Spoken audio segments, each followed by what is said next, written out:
My heart just started to go boom, boom, boom, boom, like so fast. So you're probably just having a bit of a panic attack.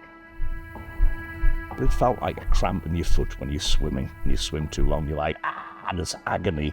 But I remembered it felt just like the pericarditis I'd suffered 10 years earlier. I feel like I died when I got that vaccine.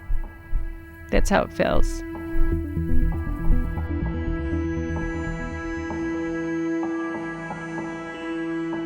I was working at a rest home and we didn't get a choice.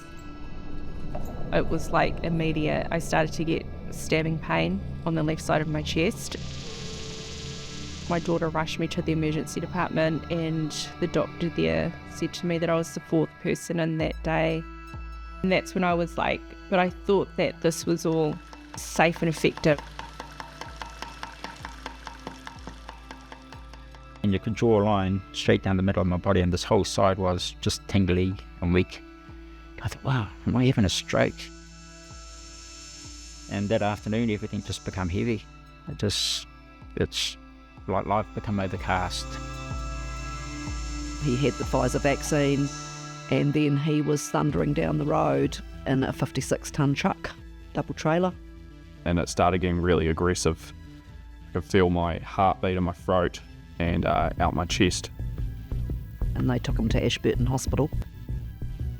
This is when things started getting interesting. At this point, I could barely talk because the pain was that much. And one of the first things that happened when I got to ED was one of the doctors leant over me and said, "Don't let this put you off your second vaccine." But the worst part is the gaslighting, is people being ignored, laughed at by doctors shutting doors on them, doctors ushering them out, just totally disregarding what they have to say. To be honest, it's become like a belief system. Here is a resource to actually explain to you that what you're doing is wrong. And here's 10 points of why it's wrong. So after the second stroke, I went and saw my doctor and he said, come see me in a week. He had a wad of paper that he had printed off from the British Medical Journal. He said, I had no idea this was going on. But he said, everything you've been telling me is carbon copy of tens of thousands of cases that have been happening in the UK. And now he's lost his job. So they do all their tests, and anyway, they finally said, oh yeah, okay, so it possibly is the vaccine, you've got pericarditis. Monitored me for about 24 hours, and then said, oh, you can just go home now, but make sure you get your second shot. And the sad part was the waiting room was full of young people. Like, that's not what a cardiologist's waiting room should look like, ever. And that's when I was like, all right, there's going to be a loss out here. So I got my COVID vaccination, and it would have been within probably about 48 hours where I noticed my hands were shaking a lot. So I was holding my books, listening in class. I felt like I was going to rip the page out of my book basically because my left hand, I couldn't hold it still. I was 17 at the time.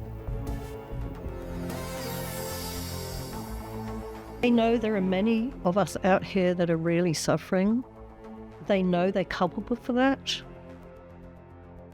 But not one of them is prepared to stand up and say, we did this, we're really sorry. They know exactly what they're doing when they look at you and they say, hey, I know that you're going through all this, but let me play devil's advocate.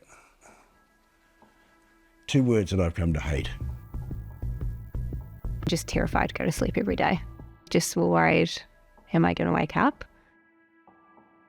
I think the words I choose to use have to be good because they might be the last words that I say to people who I love.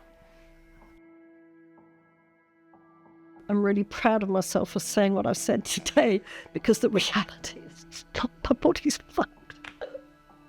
And I'm in so much pain and discomfort most of the time. It's really hard for me to think positively. So this is the way forward. So trying to reframe things as my spiritual journey and to speak that is a really powerful thing. Thank you.